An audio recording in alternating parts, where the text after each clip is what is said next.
Hello, and welcome to the 38th Planet Destiny podcast. We have the normal crew here. We have Pope Bear, Briar Rabbit, Tefty, and we are honored to have an extremely special guest. Go ahead and introduce yourself. Hey everyone, I'm Luke Smith, the director for Destiny: The Taken King.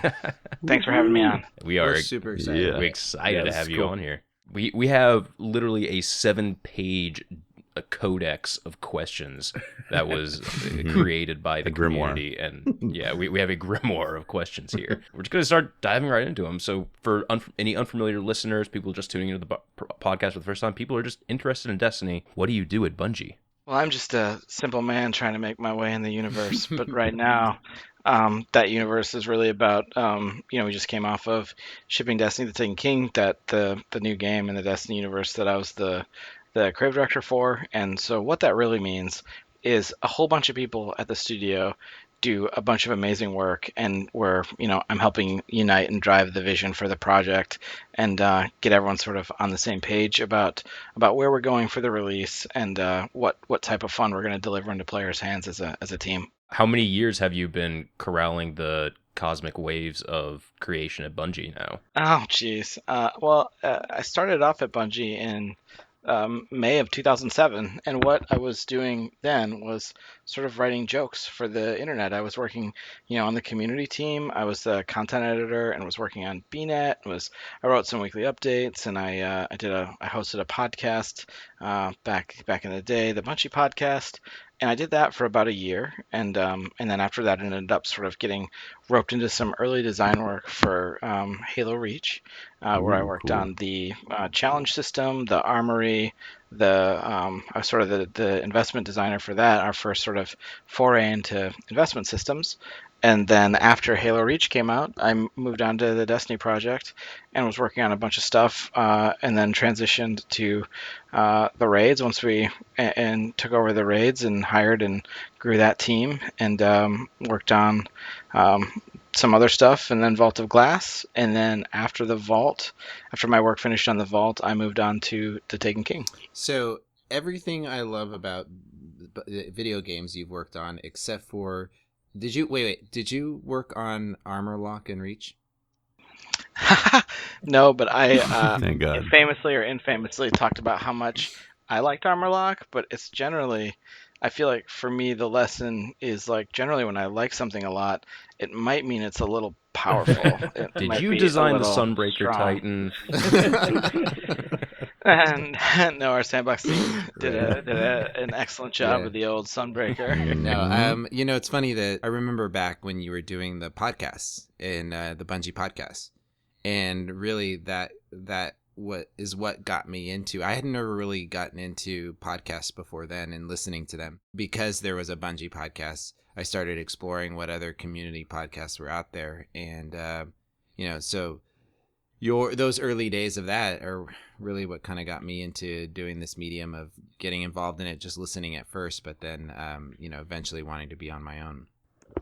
Yeah, the podcast game's fun, man. I've felt generally really comfortable just doing it. I'm sitting here shooting the shit with folks, like the Kotaku interview that I did a few weeks ago, and then the One Up back in my much younger days, doing the One Up Yours podcast with the One Up folks before Bungie, and that was those guys were some of my dearest friends, and that was a lot of fun. I think it's funny, it's sort of like become it's like much bigger now than it used to be, but this like notion of just a bunch of people sort of hanging out and you get to sort of sit and listen in to them just hanging out, shooting the shit, talking about something you're hopefully interested in is pretty damn cool. That One Up Yours podcast was a defining moment for me. It's like, because you guys were so good. You, Garnett Lee, who else was on that? Shane Bettenhausen, Shu came on there every once in a while, right?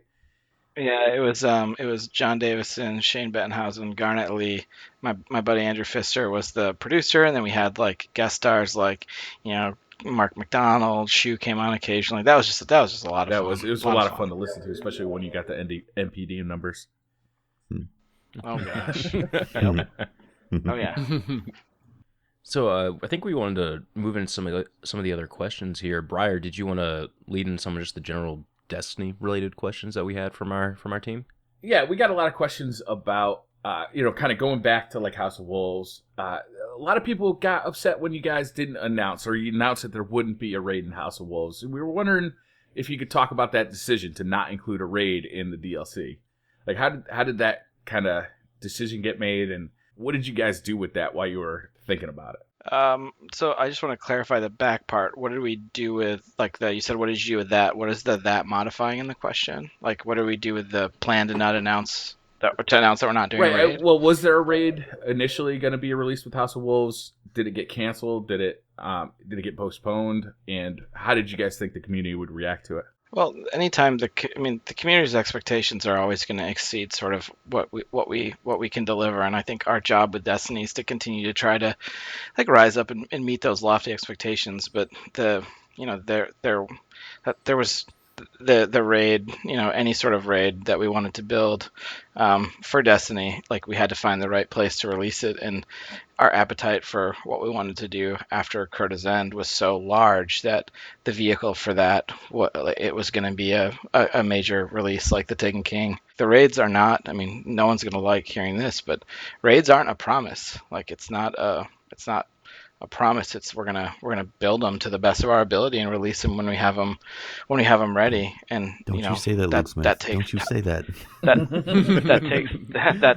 That takes time and effort, and we'll put them out when we have them ready. Did you guys start working on King's Fall after Crota's End? Absolutely, yeah. We worked on Crota's End, and then King's Fall, booted up King's Fall development. So like there was no in between raid that had started and then got scrapped or shelved for later? No, the closest thing to an in-between sort of raid was like a data file that was a tooltip that people like data mined, of like something placeholder, like the I think there's this like danger in data mining and expecting it to be something that meets your expectations. Like I think that until you have it and see it in the game, it's not real. And so it's much easier to create a piece of placeholder UI than it is to create a raid. Sure, yeah. And King's Fall, obviously, there's a lore that it follows. So was that the intention? Is that maybe this might be too big of a question, but is the arc of where you guys started with Vault of Glass, then going to Crota's End, and then into King's Fall, is that because of the lore, or just because of what you guys are interested in right now as a team? I think for me as the director for the Taken King, I wanted us to create an experience for players that felt in the case of the Taken King like sort of a single story, like basically a single thread where we would meet this threat and dispatch a part of it if you don't raid, and hopefully you have a satisfying conclusion. And then with the King's Fall, we really wanted to sort of elevate that and tell a little bit more of a story about Oryx and some of his like key lieutenants, and then have players ultimately tip this guy over and send him where you send him when it's over. You want to kill him and then realize that he's not dead and have him wipe you. That's what the plan was. Yeah. That's a good gotcha in there. Yeah. I think that was a good gotcha. That was a good gotcha. Some good memories for folks. We had a guy in our group, as it happened, we were rushing to shoot the boss because we didn't, I don't share really anything about the raid with my group of friends. I don't raid with people from work. I play with some of my personal friends. And so it's a process raiding with them, a sometimes frustrating one, of the process of discovery for them and me sort of sitting quietly and trying not to be an asshole when they're inevitably floundering.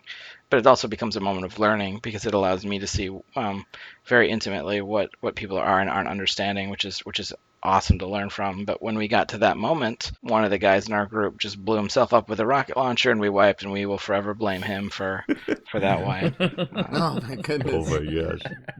You played a pretty heavy role in the Vault of Glass, right? I would say that's a fair assessment of my work. Yeah. So, what do you bring into the experience? Because, right now you're batting 1,000 for me as far as raids are concerned. Can you take us through that process where you guys were deciding on how that was put together? Did you get to build your team? Was it, how'd that work? We had sort of built a bunch of stuff that was not in the Vault of Glass. We built a bunch of stuff that will never ship. But that process of building, it was an awesome learning process where we sort of started to uncover what we thought raids could be about. And the vault, we hired a bunch of the team while we were building the vault. But the initial thinking for the Vault of Glass, and I think at some point I'm probably going to do. I don't want to step on it too much, but I'm probably going to do a sort of longer form. Sort of breakdown of this, but I'll give you guys some of the outline. We started with this place on Venus. We knew we were going to do something Vex, and we just were looking for sort of a key environment theme. And Chris Barrett and Chris is a fucking super awesome guy, super talented, good buddy of mine. He was the director for DLC2, and Chris and I have worked together for a long time. He's been at Bungie forever. And Chris and I and Steve Cotton, who is now working on PvP and has long time been a PvP guy, were in a room just talking about the Vault of Glass as a place. Fun fact, the original name for it was going to be the Glass Throne. And I said, like, dude, the Glass Throne is like a toilet. Like, your Glass Throne is a fucking toilet. Like, we can't have the first raid in Destiny be named after a toilet. Like, that's... And so I changed it to the Vault of Glass, and we were just talking about just, like, some early inspiring words, and the word we arrived on was descent. And so, basically, once we agreed that we were going to make the raid a descent, and we like, the concept artists, like, basically commissioned this, like, beautiful image that is the image that you see when you open the raid door at the end. We then set out to figure out what type of experience we were going to make. One of the early designers on the raid was a guy named Dan Miller. And Miller is a super talented guy. He's made so much content for Destiny, and also, like, very prolific designer for Halo when we were working on that. And Miller and I started talking about encounters, and we hired this guy early on named Gavin. And Gavin was the lead for Kurta's End, and also the lead for the Kingsfall raid. And Gavin is just, he brought so much to the table for the team, and we started to, by the time Gavin had joined, we had a pretty good skeleton, and we had basically walkable geometry. And I think one of the first things that, I mean, he'll, like, probably never want me to tell the story, but one of the first things that Gavin worked on was the Gorgon maze. And I was and by this point we had built the maze, and just as he was, like, spinning up on the tools, and he's, like, super technically savvy, he got up to speed super quickly. I was like, hey, the first thing I need you to build is, I need you to place these Gorgons in this maze-like puzzle, and they're going to instant kill you when they see you. And he's like, this is terrible. He's like, people are gonna hate this. And maybe they did, and maybe they didn't. But the Gorgons, for me, was this moment of, it was a really important moment for the Vault. We had to have a moment of confidence building for us as developers, and I wanted us to really prove we could do something interesting without involving guns and involving silence. We have this before it. We knew before it we had this big sort of 3-act movement. The Templar Suite is the way that I refer to it. And we had this, like, combat heavy Templar Suite that has this frenetic action, and it builds and swells, and you have this guy who's shooting you and he's immune. We have this, like, villain that we constructed, the Templar, and we constructed that villain so that you would see things like the Templar, releases his minions, and you felt like a character, despite just ostensibly being like a sort of, like, slightly gussied up Ultra Hydra. And we would have this moment where you would finally get to kill him in the final movement of this, like, sort of this suite, the Templar Suite. And I knew after that, like, I really wanted silence. I wanted quiet for the raid. So I wanted a maze, and I wanted a huge drop. So one of the things that we talked about when we were talking about descent was, if we're going to do a descent, I want to play with that theme throughout. So I want the transitions in the raid, like the time to walk between combat spaces. It's really important to me that those be long, they be lengthy. The reason why, and I think some of this is, like, I mean, I don't want to demystify these things too much, but some of it is because, when you're on a journey with 6 people and voice together and you're not shooting, it actually forces you to talk and be in each other's presence, and in this, like, social way, and be talking about your lives and your wives, your boyfriends, your children, whatever, like, what's going on in your life. Because raids really, at the end of the day, are about, like, shared effort, social experience. Shared loss is one of the things, like, one of these ties that binds you into into friends. And that's what the raids in a bunch of ways are about, which is about like the creation of friends and relationships. So I wanted the transitions between all the spaces to be long and memorable. And I think that when you look at something like Kingsfall really feels like an excellent child of some of the thinking that we've been pushing, was pushing in the vault. And So then I think that's where sort of the theme. I was looking for some of your thoughts, and I'm really glad you're talking about some of the original thoughts on the Vault of Glass, because it feels like the Vault of Glass is sort of the genesis for like a not more developed, but the Kingsfall raid seems to take the ideas and things that I really loved for it and take it to a new level. And I really feel like you're right. Those transition areas are so important. Normally in like a transition area in, say, a World of Warcraft raid, I like the active choice of filling it with silence instead of what would normally come in between boss fights is just killing mindless trash mobs that are of no significance to the story, to the actual plot of the raid itself. It's just there to kind of be in your way. But here we do have these silent transitions where you get to reflect on what you just did, what's going to happen. It's very interesting to actually hear that explained. Yeah, it really is. It's cinematic. I feel like you were talking about like sweeps and movements of the raid. It has a cinematic feel, which is excellent, and it definitely translated over into King's Fall as well. So, well done. It's a team effort, man. There's no like one person who invents everything. No, Luke Smith. Well done. Like another moment. I mean, a moment where I remember people looking at me like I was crazy.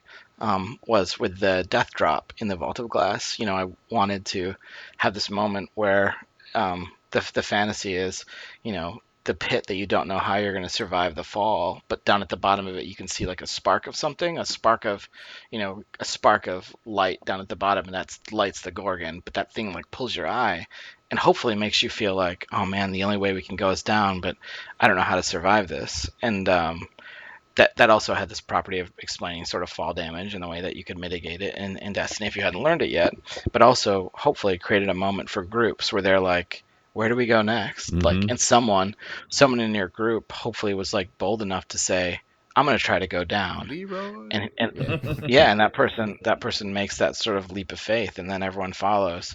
And then this raid, which is, previously, all the phases leading up to this were basically about splitting up into groups of two and like occupying space and controlling space. In the maze, you have this section that asks you to, in fact, it punishes you for splitting up. It demands you stay together. It demands you sort of follow each other and through this labyrinth that I still think is probably pretty cool and pretty complicated. I still get lost in it. And then this other thing that on the other side of that, again, another time when I think people looked at me like I was a lunatic, was the jumping puzzle. And it's a really simple one, but like these blocks that fade in and out of existence is like, to me, it's a little bit of a reference to one of the games that was really important to me as a child, was Mega Man and Mega Man 2. And so I remember those blocks from Iceman stage, but also crucially, my gaming, I played a lot of Mega Man 2 as a kid, so I remember those blocks from Heatman, and I wanted to have like a little 8-bit reference there. And the whatever people call it, affectionately we've called it the dick wall internally in King's Fall. That's another reference to one of my favorite 8-bit games in Double Dragon, which is when you're on your way. This is like totally, I hope this doesn't ruin it for people, but when you're on your way to fighting Machine Gun Willie in Double Dragon, you're in Machine Gun Willie's temple, much like you're in Oryx's temple, and you get to this place where these blocks start to shoot out of the wall, and they kill you and knock you off the ledge. And so I wanted to have something like that. But what is the challenge for the raid team to solve is what does that look like when you translate it into 3D space? And the Oryx to Machine Gun Willie metaphor is kind of funny. I haven't really necessarily intended that, but that again, just like Fantastic. These like little touches that are these things that are like strangely important to me, but I hope people have their own, they like resonate with people in their own way. I mean, that's sort of what the raids are about. That wall really breaks up the raid for most raid teams I'm on, because it always ends up with hysterical laughter. Like there's somebody that gets just shot across to the other side and just splatter. You hear go ah, and it's a wonderful part of that raid because you're so tense for the boss fights and you've got to work you got to work together and just be on point all the time. And then all of a sudden somebody just gets shot across the level and it's just awesome and fun. It's really to be fantastic. There. I really like the Golgoroth fight. I think the Golgoroth fight's probably one of my favorite fights that we've done, and it's extremely intense. If you're one of the two taunters, it's extremely intense, and to then like have the wall sequence come out of that and infuse some levity into your group before the sort of stiff trials that await you on the other side of it. Like really great pacing. And that's just it. We're cracking up laughing. Right? Moments ago you were intense and like, there was counting out seconds like a metronome, like you're just trying to get everybody organized and there's this very intense gunfight and then there is a cathartic moment where everybody, is allowed to, breathe and relax and do something fun like jump around, Yep. And it's it's just the I think it's that pacing that pacing that you're talking about that makes you connect with the raid in a way that I feel like the Dark Blow I feel like Crota's raid just didn't have that to me. It felt quick and dirty. We had a different sort of. I mean, we were trying to do something a little bit different with the Crota's End raid, and I remember vividly Gavin and I talking about it together and talking about something that feels like sort of more frantic, something that feels a little bit more urgent. And I think that in a bunch of ways we achieve that. And I think that the raids all have this property, which I'm really fond of, which is they're each sort of their own dog, like their own entity. Oh my gosh, I can't believe I'm going to tell this.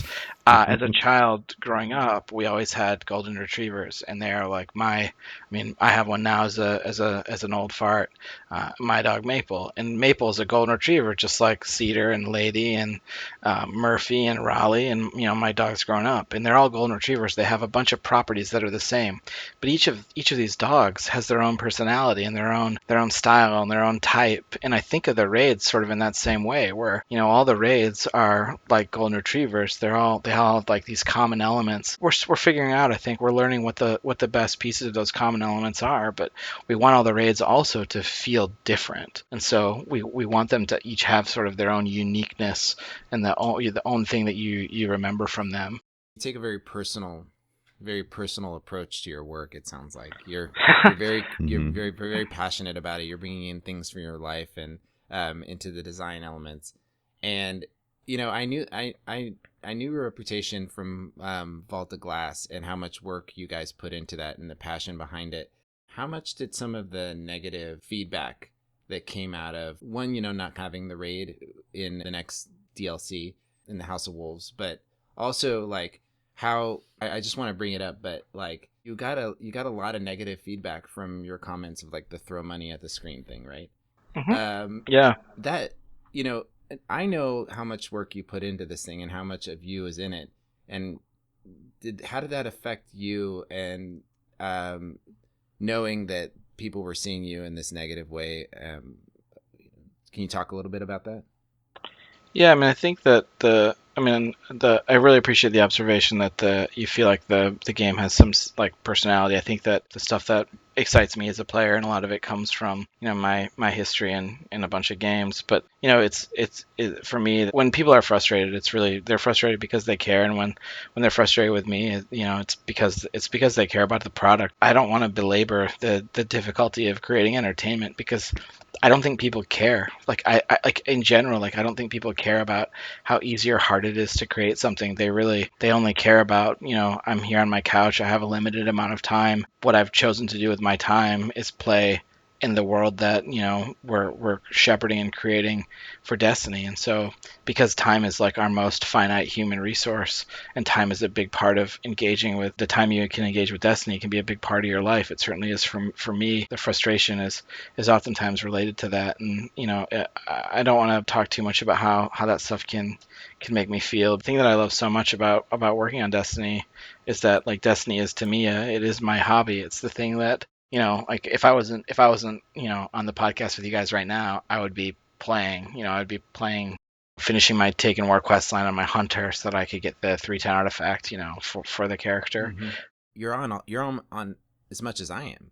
You're playing Yeah, this game a lot. I'm on a lot, man. I've said in a couple interviews, and I don't ever want anyone to run the numbers on it, but if I looked at the time that I've spent playing Destiny as a player at home and playing Destiny as a developer of the game, and then going to work and working on Destiny, and then adding sleep in, there's not been a whole lot of time for anything else. And I don't say that for anyone's sympathy. I say it because I choose that. I've chosen this. Like, it is this thing that I was always envious of when I was covering software in the mid 2000s, when I would hear the Blizzard guys talk about how much they played World of Warcraft, and I was so jealous of this opportunity to like create and also participate as a player.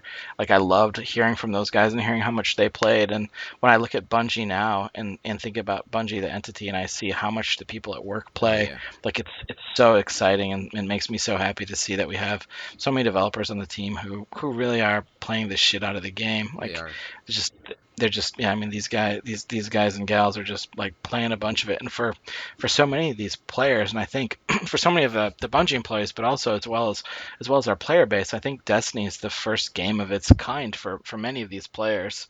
And so they're sort of getting that, I'll never forget. It will stick with me as long as I live. The moment when, after I created my Tauren Shaman, I stepped out into the Tauren starting area, and the moment where it hit me, where, oh my God, those guys, those are other people. And up until that point, I'd really never experienced anything like that in games, and even in the development of the vanilla Destiny. Like, that was a moment that I talked about in development, because it was a moment that I felt like we were going to be able to. We had the opportunity to create. We had this opportunity to create this moment for players in a shooter who have never played a game like this, and to help players see that other players can matter to them. And we haven't even come close to reaching our potential in that way, but we're certainly going to keep trying to get close. Does everybody raid at Bungie? Do all the employees? I'm not going to say everybody raids, but a whole lot of people raid. I mean, we have a lot of people who play the game and a lot of people who raid, and I think a lot more people both at Bungie and in the wild raid than I ever expected, I ever hoped for. It was one of the original draws to the game. Yeah, just the fact that it's coming with this thing called a raid. Yeah, what was the expectation at Bungie for when you guys built a raid? Did you realize how much of an end game piece of content that was going to be, or was it like, I don't know if the public is going to be on board with this non-matchmaking, got to collaborate extensively for several hours to get through it for the first time type of experience? Like, what was the experience for you guys making that and thinking how it was going to turn out?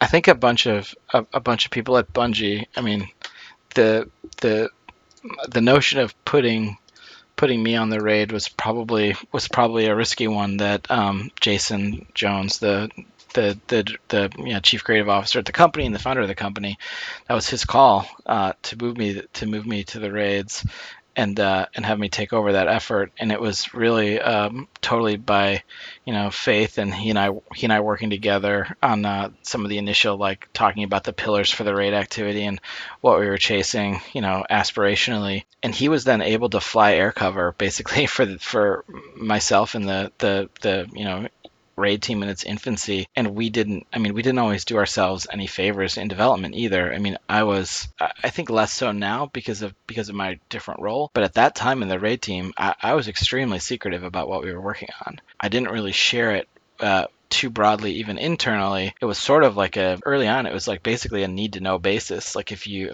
needed to know about this, we'd talk to you about it. But otherwise, we were sort of our own group of rogue agents, making something we were excited about. I remember getting up at one point in front of the team, and I asked our VisID team to make a video for me because I don't like to get up in front of the, at this point in time, I didn't like the idea of getting up in front of the studio without something to show. And they're like, well, what do you want to show from the raid? And I said, oh, just the door. And he's like, what? And I was like, yeah, I just want to show the door, and we're going to have the door open in the video, but we're not going to show how. And they're like, really? Like, this is going to be a really lame video. And I was like, I'm willing to take the chance. And what I did was I got up in front of the Bungie team, which, you know, is probably the only group of people in the world, and I've talked to many, many groups of people in my time on the planet that I still, to this day, get nervous to get up and talk to.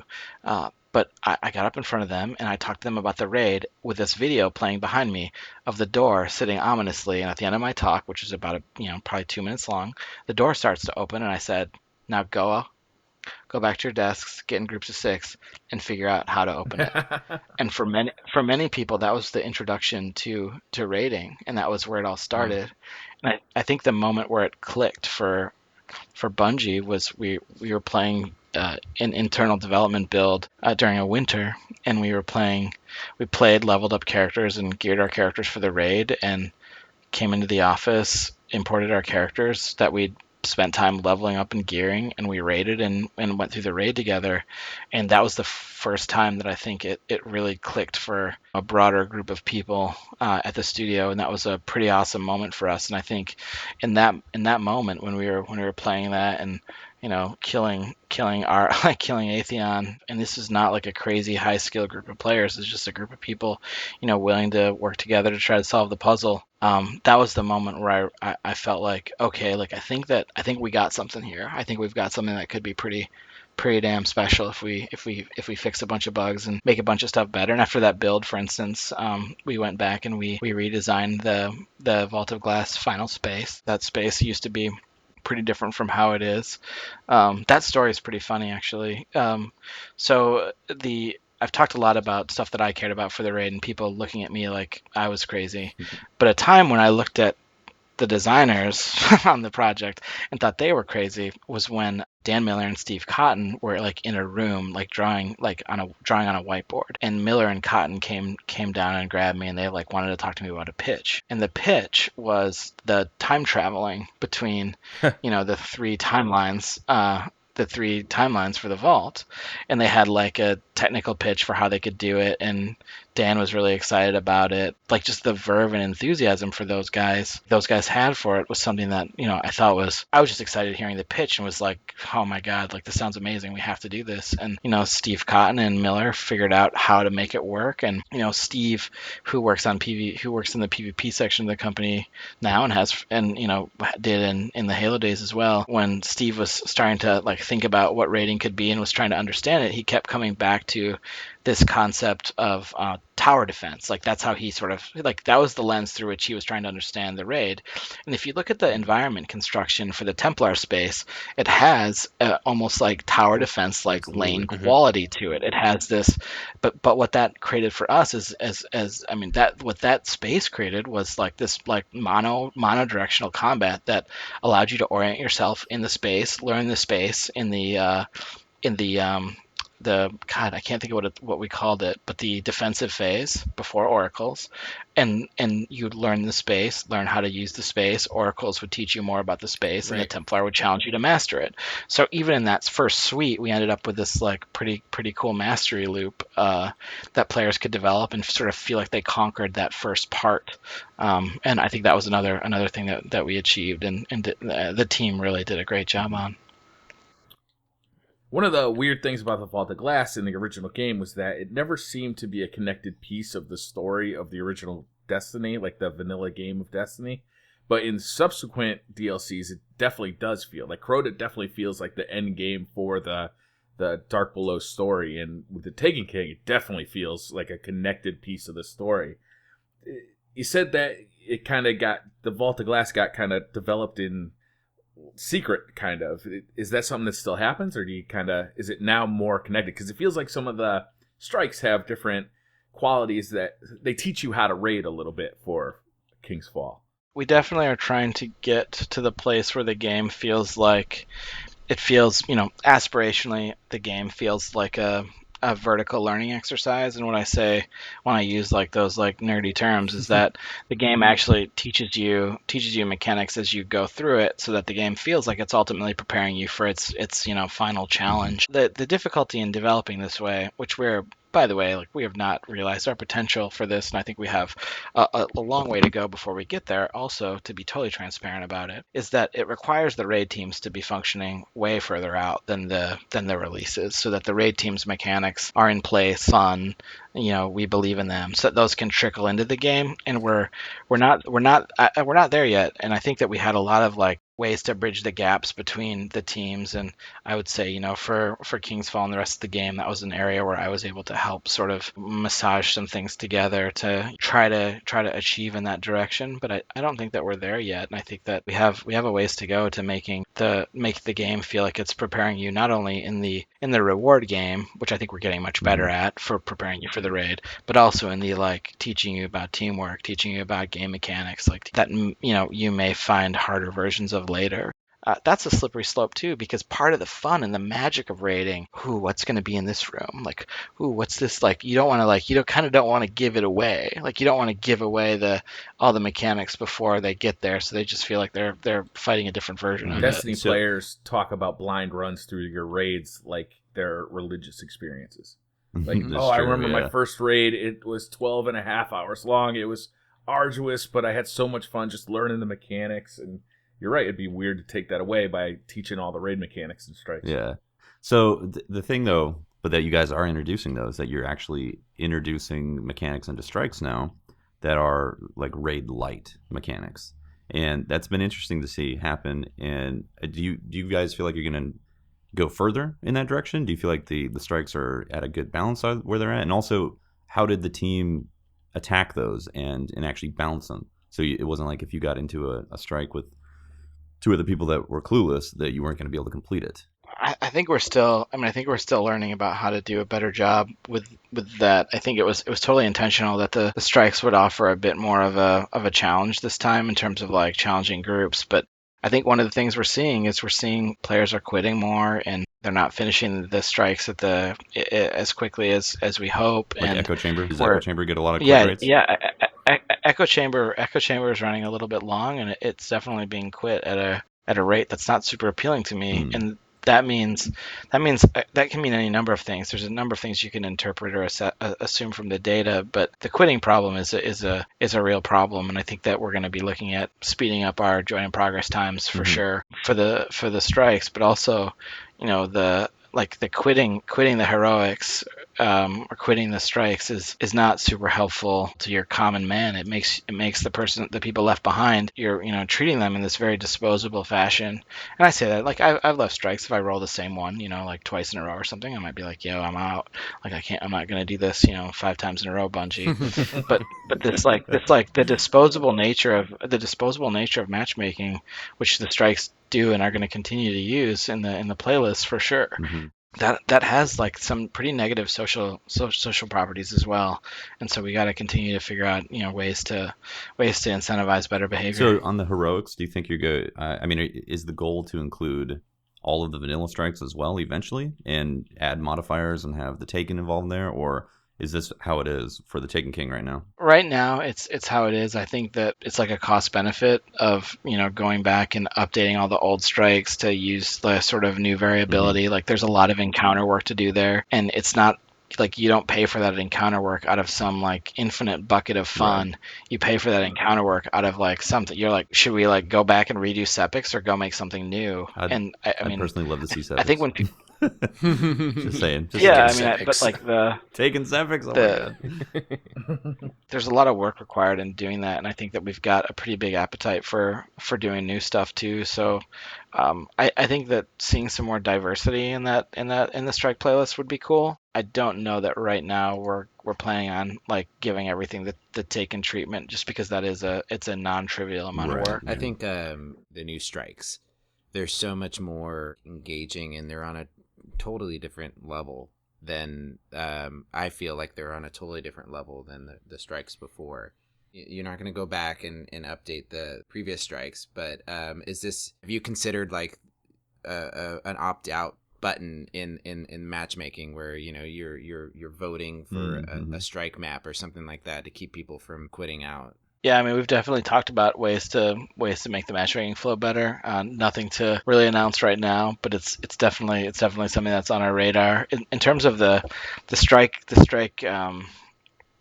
philosophy moving forward, we are definitely going to be taking what we've done in the Taken King and applying that to the new stuff we're going to be creating. Like we've got some pretty exciting plans for where we're going to take the strikes, and we're definitely sitting down to we're not resting on our laurels, man. Like TTK just came out 3 weeks ago, but we're already back in the saddle trying to work on our next stuff. And there's a bunch of timelines for things. Some stuff's close, some stuff's medium, and some stuff's far off, and we're off to the races on that at Bungie. I guess some of the people are that in some of the ways the questions were brought to us is they're afraid that you guys put a lot of effort into the Taken King because it was the first paid DLC, right? Your process for developing the content, the DLC contents, that you're going to give it the same.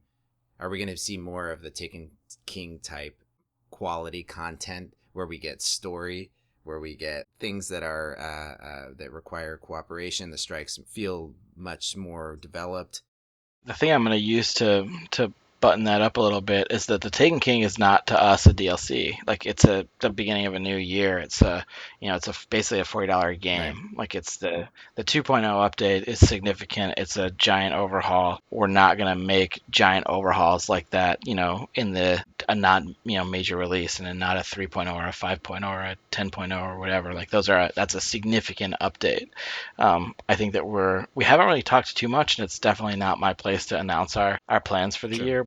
We're definitely changing the way we're thinking about content and releasing it, and we're gonna be looking at some different ways of doing things, I think, moving forward. And one of the things that we have to do is we have to keep breathing life into the game. And a great example of life is more content. So we're gonna keep trying to build and put out new stuff that people are excited about. But we also have we've restructured the company pretty significantly around Destiny and around the Taken King as we've continued to learn about what the game is. And we have a live team now, and the live team is basically the ball's in their court. They've got plans and stuff that they're gonna put out into the world, and events that they're excited about. And we haven't yet seen the end of the Taken King content. Like, we have some more stuff planned. We haven't talked at all about hard mode. We haven't talked at all about some of the other stuff that we've got planned for the raids. We've got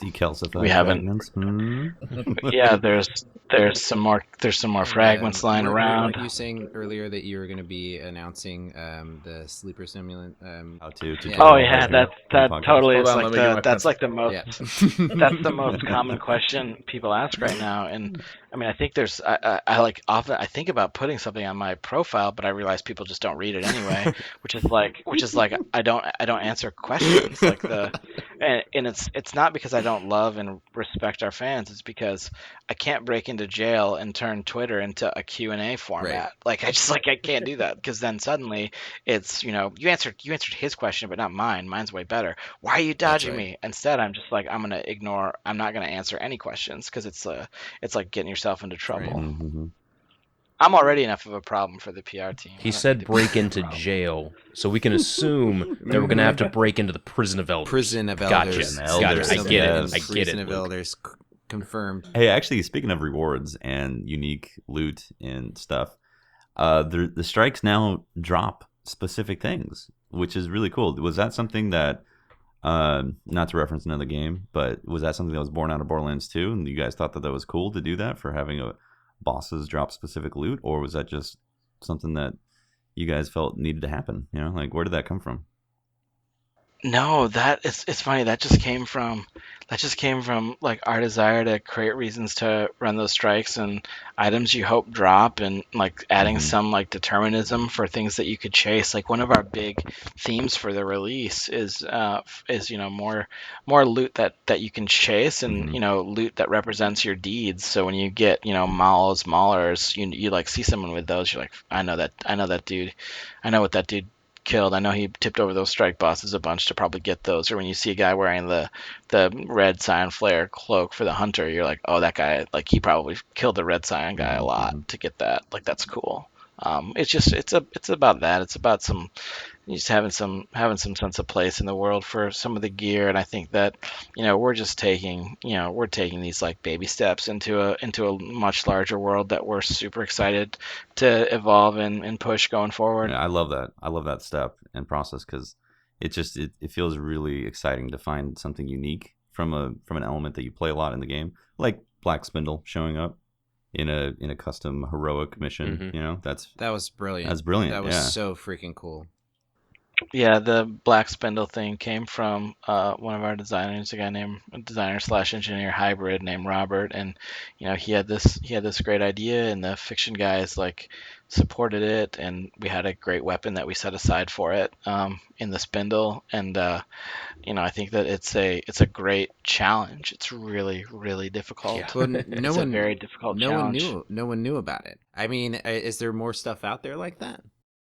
There's a little bit more. I'm not going to overpromise it too much, but I think the main thing to take away from it is, with Spindle and with, some of the other stuff that we've blacked out of the data mine, there's some more adventures to go on, and there's some more stuff that people can look forward to. And I think for us as developers, the lesson is like, and I think this lesson is sort of is obvious in some ways, but it's like reinforced by the verve that people had for this. We got to do more of this stuff. Like look at the way people consume this. Look at the way they love it. Look at the way this gets talked about. Like look at the conversation that this creates. Like this is an awesome experience. And we need to provide more awesome experiences to players. Is it okay to have things that are you're just not good enough to get yet? I think that is okay. I think that's very unpopular. I think it's probably very controversial. But I mean, I killed Nefarian in Blackwing Lair probably 56 weeks in a row. Props. And he never dropped Lockamir Ilramathis. And that was a mace from my shaman healer. And I wanted that mace so damn bad. And you remember the things that you like. You kind of remember the things that get away, like in this way that, like not getting everything you wanted or not getting everything you want, like feels like crappy at this emotional level. And I really understand that, and I've been through that both in my real life and also in my digital life with my characters, my little dolls that I like to push around various virtual worlds. But as impactful as the moment when you got the thing that you craved, like the feeling of loss and the feeling of not achieving and the feeling of like, I wish I hadn't let that one get away. Like we all have feelings like that. And that's a similarly powerful emotion, as much as that emotion is not super comfortable for people, but like I had to carry a friend of mine in the media through Black Spindle over the last night because he was going to raid today on a stream and he wanted to have it. And I've known this dude for like a decade, and one of my guys and I got him through it with 4 minutes to spare. And he was like, how are you guys so efficient at this? And we just slayed. Right. And that was awesome. Like, and he had a great time. I made the game. What do you expect? Well, I mean, that's the thing though. Here's the thing. Like, yeah, exactly. I don't want anyone to think that because developers work on the game, they're any good at it. But you did have 4 minutes left, so yeah. We beasted it pretty hard. One of my buddies had a Gallus sword, and Gallus sword and a melting point Titan's gonna turn the old Dixis or whatever his name is into mush. So then that's kind of where I was confused with why the Three of Coins thing came up. And it just feels like those two concepts were out of sync with each other. You would see somebody in the tower with that piece of armor or that sword or that gun, and you would have known their story and where they came from and what they had to do. And it really seemed like the Three of Coins idea was at odds with that. And, it just felt like, farming Three of Coins for exotic engrams really produced a lot of exotics for people that don't have that story now. The Draxus is their story. Yeah, I mean, there was a Guardian alert that day, it felt like, where, suddenly all the Guardians in the world got like an emergency message from the tower that said there's this guy in the House of Winter and we really need to stop him. But to talk about the Three of Coins quickly, like, Pope and I talked about this, offline. It wasn't an exploit. Like it was sort of, charming to see the world declare that there was an exploit happening. Like there was something that was definitely more efficient than we intended it to Right. be, but we let it go out the door that way versus cutting it altogether from the game because we wanted to embrace the spirit of a more generous loot game. And I Yeah. also, as someone who is really, I'm acutely aware of what's available in the exotic engrams and what's not aware. I also knew that a number of weapons, for instance, just aren't available in that way. So the economy of what players were getting ended up, and I think this is going to be a little designery, but the economy of what players were getting amounted to like saving them legendary marks. It meant that a bunch of the things that they maybe had already in year one that they were going to have to like save legendary marks and rebuy, they were getting a faster path to acquiring that. I was okay with that, and I take full responsibility for the Three of Coins, and if people are frustrated with it, they're like, I happily will take the ire, the frustration, or the feedback on it. I'm gonna stand in front of the team for that. And if there's anything in the game that people like, it's because the team at Bungie did a great job. And if there's anything in the Taken King that's frustrating, I take full responsibility for it because it happened on my watch. Now I think that the spirit of the Three of Coins is excellent. Like, I think it's great. I think that the retuned implementation is a dramatic improvement.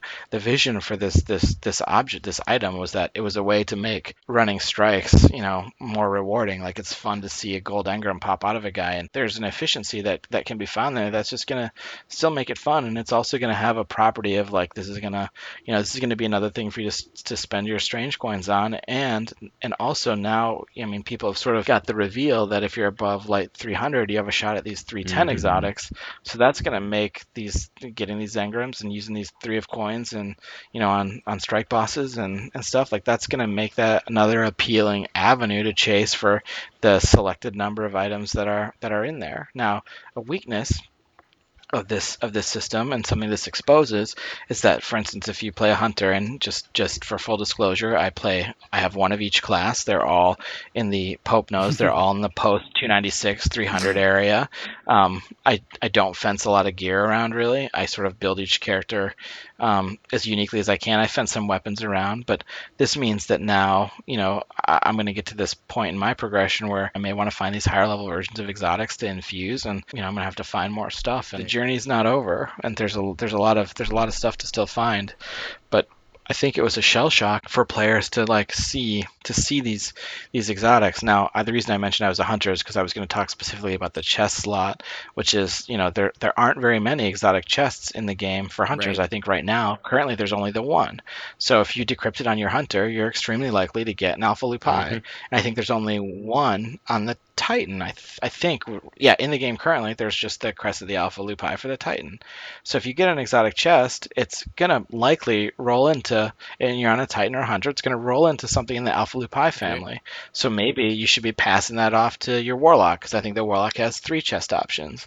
And so, but there's this economy, and I don't expect players to have it. And I think that it's sort of our fault on the development side for us to not actually, I don't necessarily think we should advertise the potential of what's inside, but we have to be clearer about what could come out of this in some way, maybe. Well, and here's what it did for me, and this is I was drunk with exotic engram, like the exotic engrams, like they're raining like manna from heaven, and so I'm at Zur, and I'm just like, yeah, I'll buy him, and I came out of the first year with like 2,000. Patrick, how many did you have strange coins? I stopped at 1,800. Yeah, so we had a lot of strange coins, and I'm spending them, right? I'm spending them, and I'm drunk with like, oh, I'm Draxus, you're gonna give me engrams, all the engrams, and then it dawned on me. I'm like, wait a second, that's exactly what they want me to do. That's what they wanted me to do. They wanted me to spend all my strange coins, and sure enough, guess what? guess what? No longer motes, but strange coins, and it's, it's really interesting how the economy sort of shifted. There is one topic that's really similar to Three of Coins while we're on the subject. Yeah. Is like the moldering shards that camp in the raid. This is the first time we've seen anything like that come up in a raid type mechanic. Is these moldering shards where you kind of progress along in the raid. You pick these things up and what the hell are these for? Oh, you read the tooltip and it looks like I'm going to get extra loot if I have X amount of them. But I think right now in the community there's like this frustration around it because it's not. Yes. It's not giving them. I think that's also you trade in 20 for 2. Yeah. How does that economy work with them? It has the ability to look at the loot tables for the raid and give you something you don't have. Well, it can bias toward giving you something you don't have, but it's not always going to be a win. And one of the rewards you can get from bosses is the 2 moldering shards, and so sometimes you're gonna lose. I think the lesson, I think a key lesson for us from moldering shards, which I think are a great idea, is the actual the implementation of the understanding the moldering shards and what you're getting from them. Like you get the orcs, you get the rewards from the chest, and then if there had been like a second chest that was the moldering shard chest, you could understand like, oh, this is exactly what I got. I think there's not a lot of clarity necessarily for what you got when you from your sort of bonus roll, and I think that there's a lot of like misconceptions in the ether about like, oh, it's double loot. Like it's not double loot. Like the first time you go to orcs, you're guaranteed a weapon, and right now it seems like he's oftentimes giving you double weapons your first time, and that is not intended. So you're sort of getting a free bonus there already. That's a bug. And so like there are definitely some improvements that we need to look at making to the loot. But when I look at the overall economy for Kingsfall, it feels so far like anecdotally for me and for watching some of my buddies gear up, it feels pretty okay in terms of volume. I've said on GAF and other sites that I agree that it can be frustrating to get a 300 power item from the raid, but also it's likely that you don't really have. I mean, a lot of players who aren't in that top 1% are going to not have a 300 item anyway. Yeah. So a 300 item is still just another piece of infusion material, and I think that we're going to continue to experiment with loot tables and the way that we structure the raid rewards, and we've done something a little different every time. So this feels more random than the Crota's End drops did. The Crota's End drops felt like I was constantly getting gear I didn't have. This feels like I'm more often getting gear I do have. No, I mean the tables are. I mean the tables, I believe I asked the tables to be adjusted late in the project to be closer to the Crota's End tables. So that was that experience I thought felt pretty good. Okay. Small sample size right now. Yeah, small sample size. I mean, three raids, the exact same chess piece for me, and where's my pitchfork? I'm gonna march on Bungie. I got the boots, Pope. We should talk. So I do have a question about that. Is that like is that on one character? Yeah. 3 weeks. Yeah, I got the boots 3 times. Yeah, I mean. Yeah, and I got the chess piece 3 times, and the same. It was actually the same rewards every time. The Titan mark and the chess piece from Crota or from Oryx. It was almost to the thing. The only thing that was different, instead of getting the auto rifle, I got a fusion rifle. And so, but everything else was exactly the same the every 3 times. Yeah, the same power level too? No, all the power levels were different. Same perks? Perks were the same. Yeah. It's really super random, right? So that's why I wanted to ask you. Is my RNG really that bad? Or I mean, I hope that it's that bad, but I think it's definitely something that we have to look at internally. I have not experienced to see what's going on. And and I wasn't going to bring it up as like. Well, it's rare when someone says I got it. Like people don't go to the internet to say I got exactly what I expected. Like you don't go to the internet to say like I played this thing, my expectations were met if not exceeded. like that. Like the internet doesn't exist for that. The internet exists to go, I did not get what I expected. This did not meet my expectations. I'm here to Bungie, share please. your profound missing of my expectations. Somehow I gotta say too, I'd be bummed out if I got like all 4 raid pieces of armor in my first 4 raids. Yeah, that's because true. it's something that I'm like looking for. It's like it's the reason to keep going with the raids. Besides, hanging out with 6 friends or 5 friends and having a great time in the raid, it's like that driving force constantly looking for that next piece of gear. To get it all right off the bat would be a little bit disappointing. Right. Well, I think that you say disappointing, but other people say like, I only want to play it once and I want to get everything. Yeah. And there's like it's just expectations and the sort of the type of game that we're making and the type of game that people think they're playing. And one of the things I've noticed is that you're not going with the archetype of like, you don't need any other gun but the Vault of Glass guns. Those guns were just amazing, and you fell in love with them because they were that amazing. I can't think of a Vault of Glass gun that wasn't amazing. Well, the rocket launcher. Atheon's epilogue. Okay, so two of the guns, but you went away from that because I don't feel like the raid guns are as remarkable. Wanted a more situational arsenal, basically. Like I think that if you're running, I mean, for me, I think for my money, if you're running a Cocoon sniper and a Cocoon heavy machine gun in the raid, you're probably in pretty great shape. Yep. And you can choose whatever primary you want. I think that we've got the primary weapons in the game right now. I think are in a really great spot. I think that we have a pretty awesome lineup of exotics, man. I think that I love a bunch of our exotic primaries. I love a bunch of our legendary primaries, and the idea that we would have created a raid primary that overshadowed everything like Fatebringer or Vision of Confluence did, that would have felt like a regression away from some of what I've talked about, and it's really important to me, which is that like creative customization, the horizontal progression. I was legitimately excited about this Suro scout rifle I got last night that had Outlaw on it from Arms Day. And it's a really good roll. And if I didn't have if I had a raid weapon that overshadowed that, then what's the point? Legendary marks. It wouldn't have been exciting.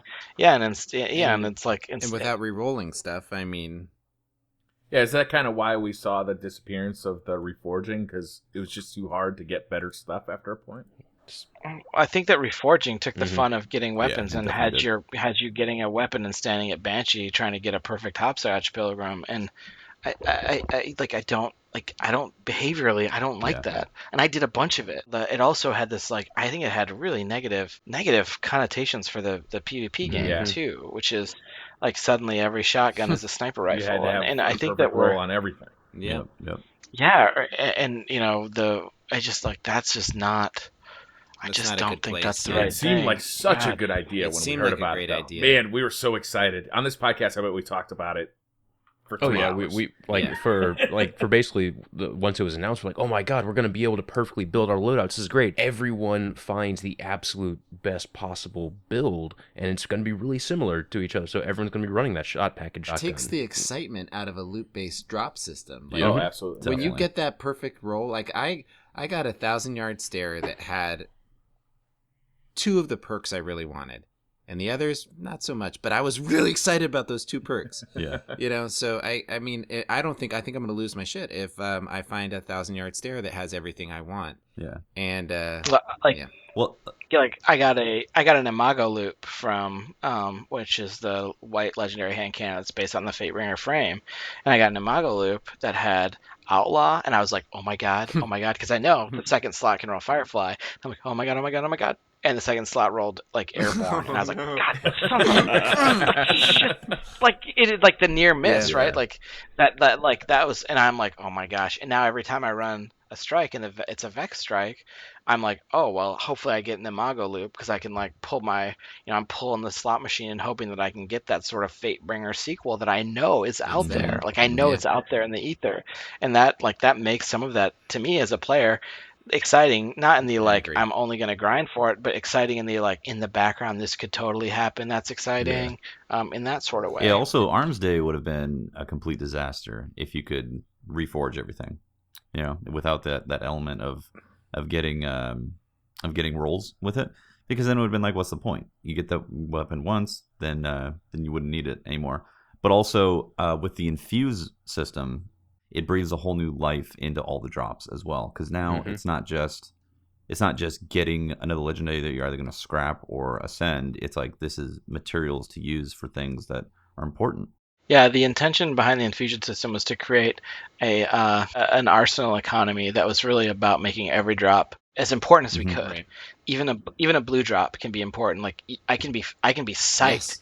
about a 298 heavy weapon blue that I otherwise wouldn't care about, and like because I can look at that and go like, oh my god, I can throw this in the vault, and when the gunsmith finally sells a Suros rocket launcher, I'm like, I Oh, I have a got thing it. set aside for it. I got this thing lying around for it. I'm excited about that, and that's like Yeah. I really like that. I really like that system and some of the behaviors that it allows us to create for players. And I think that we have, like we did a bunch of. I mean, the art and the design team did an amazing job with the Yeah. foundries, and I think we're just sort of dipping our toes into these foundry weapons, and Mm-hmm. this is a new thing for the Also, the IP, sound and team we're too. The like. sound design on this stuff is fantastic. The Yeah. audio is just fantastic. Mhm. I totally agree. I'm like legitimately excited that that I can order a Suros DIS 47 for next week because it is on my want list. Like I'm basically always on the hunt for an ideal legendary primary. Just as a Yep. player, I'm always looking for that like perfect legendary Mhm. primary. Even though I have a bunch of exotics that I like, and a nicely rolled DIS 47 is one that I definitely want to play with, try out, see how I feel about it. That's why the Suros 43 with Outlaw was so exciting to me because I personally like Outlaw as a talent. I think it's a lot of fun. It like alleviates some pressure on some other slots for having a reload perk on a piece of gloves. And so like I was excited about that, and I was like that's why I like tweeted about that because it's like oh man like this might be this might be something that I'm keeping around for a little while, and I get excited about that stuff just like our players because I just am one. Well, one of the things that we can like talk about before we leave the tower, I guess, in our conversation, metaphorically speaking, but we're seeing the economy shift a lot actually to legendary marks, and one of the things that came out in the weekly update is how the Iron Banner will be now. The economy of it will be legendary marks.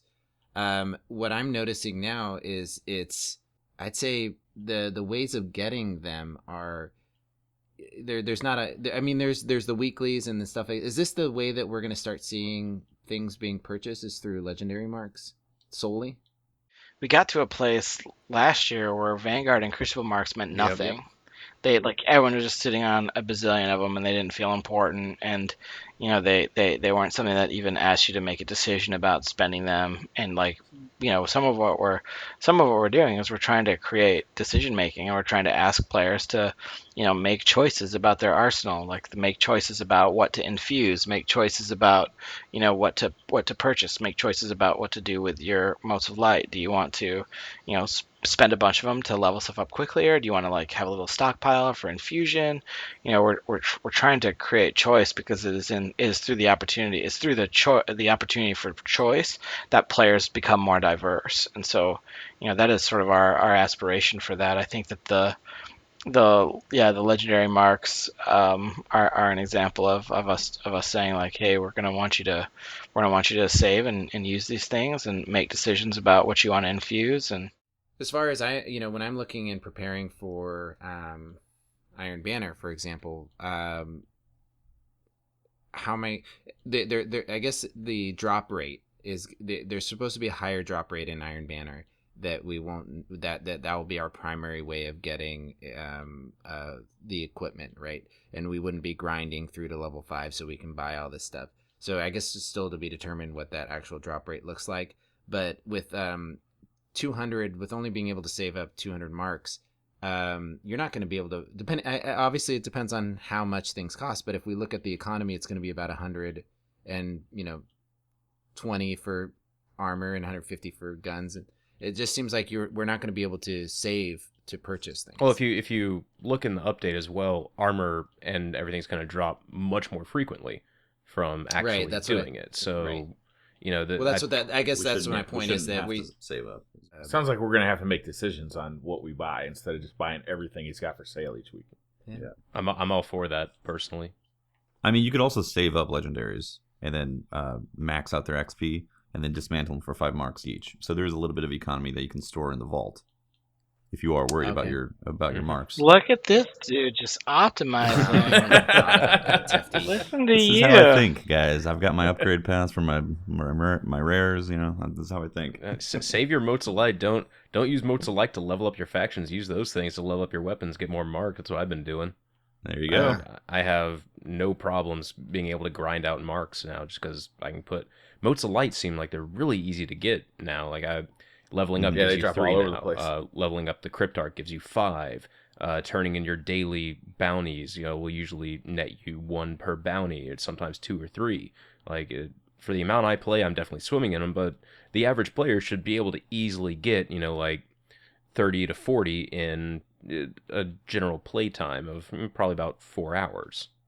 Mm-hmm. Shouldn't be too difficult. Okay. I guess I want to say that I really enjoy this economy that's happening right now. Yeah. Because in the past raids that have locked us to a type of upgrade material, that's had a very two-sided sword or two-sided blade to it that some people like, some people don't. I mean, there's a definite gap or a doorway that you have to walk through in order to get those materials to finally hit level cap. Whereas this, we get to use all these materials, all these currencies, and then hope for better drops of light level. And I really enjoy that system.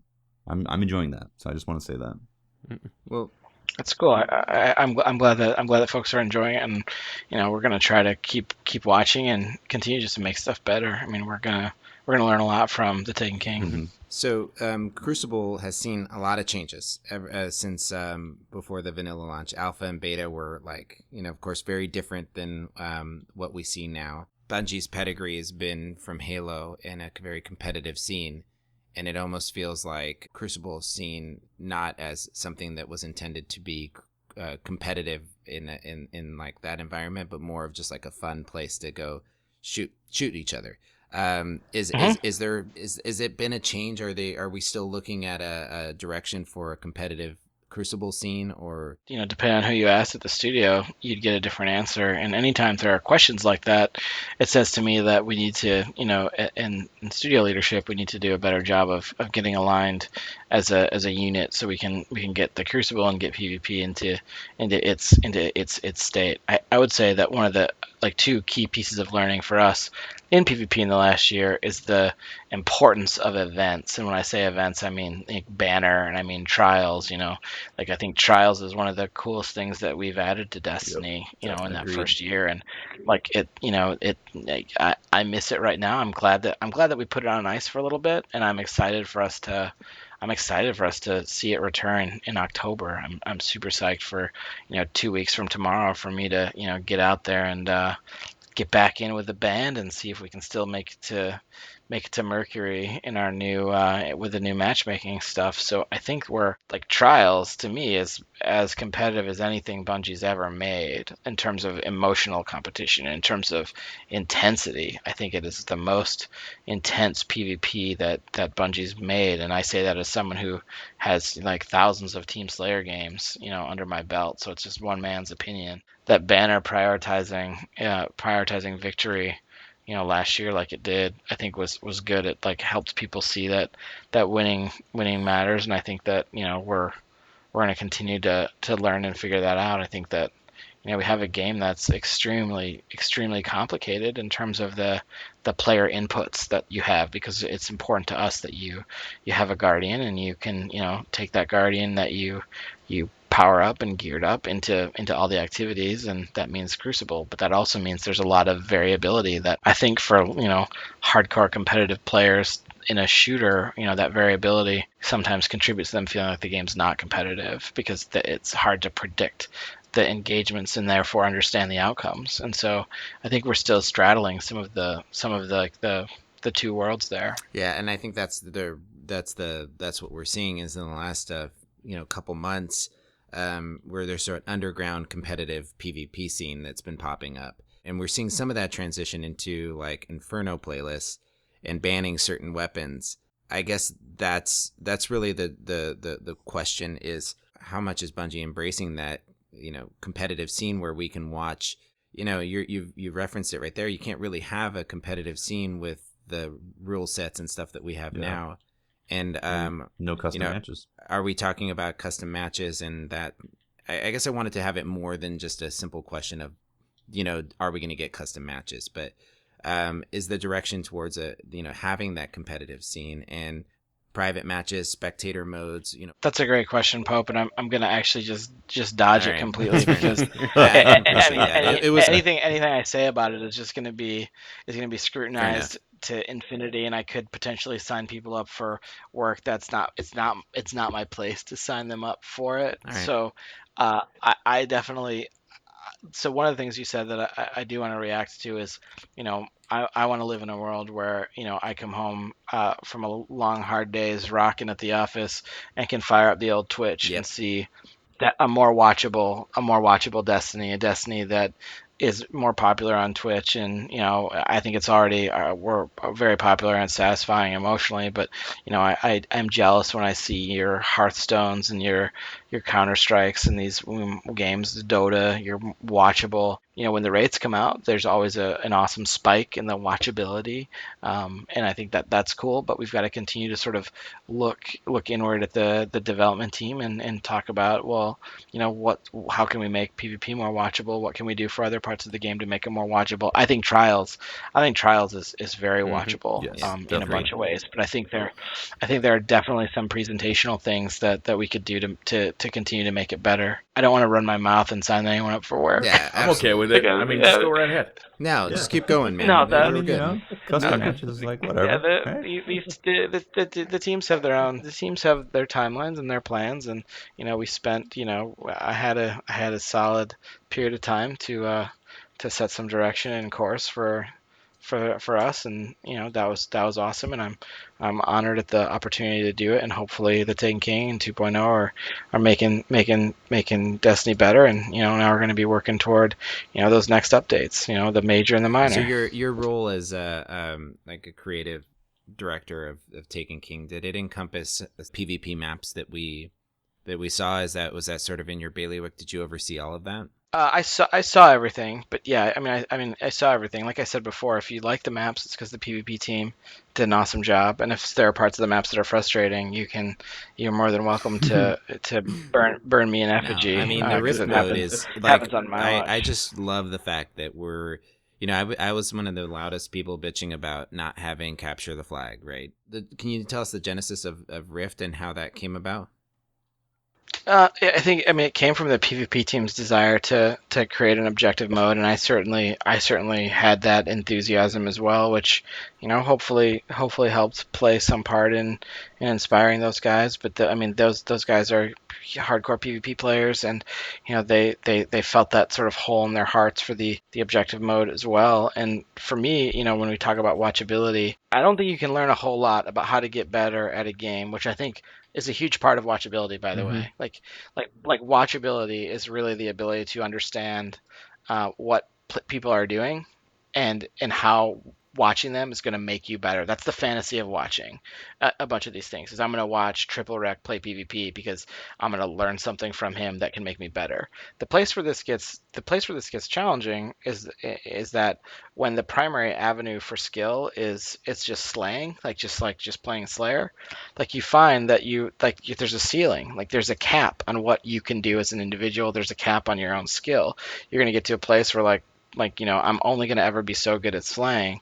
But when you have, objective modes and objective gaming, and someone can carry the Rift, and you can be an amazing Rift runner without having to pull the trigger, and you can learn a route for carrying the Rift. And, I'm talking really aspirationally, not necessarily in terms of what we've achieved, but that's the ground that an objective game mode can pave, which is like the opportunity to learn and to strategize and plan and see something people do and mimic it on your own. It's like it's the same reason why. Yeah, it's like part of the reason why when you're a kid you watch sports, because you're watching sports, you're watching your idols, you're trying to form your jump shot after Michael Jordan or Kobe Bryant or whoever, as you're watching, because you're trying to get better. And it's really similar in a bunch of cases for streaming. I think think that's part of it for stream. And I think there's this other part, like when you look at a bunch of our streamers, like folks we've had on for sure, Broman and Gathalion, Lauren, Triple, like these are like super entertaining individuals as well as skilled players, and so that entertainment component is certainly another part of it.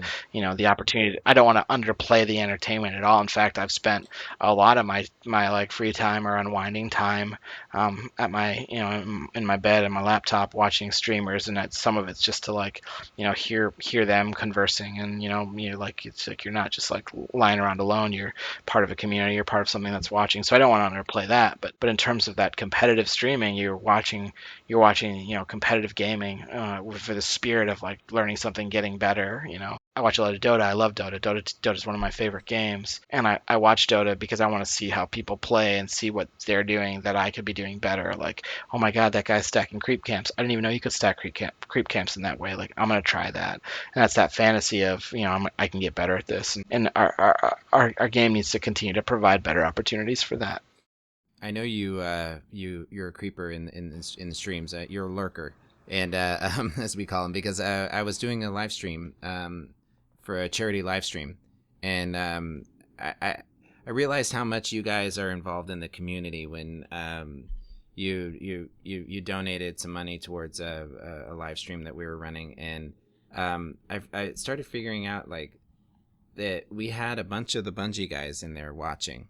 And, you guys have your times off and you're watching and listening.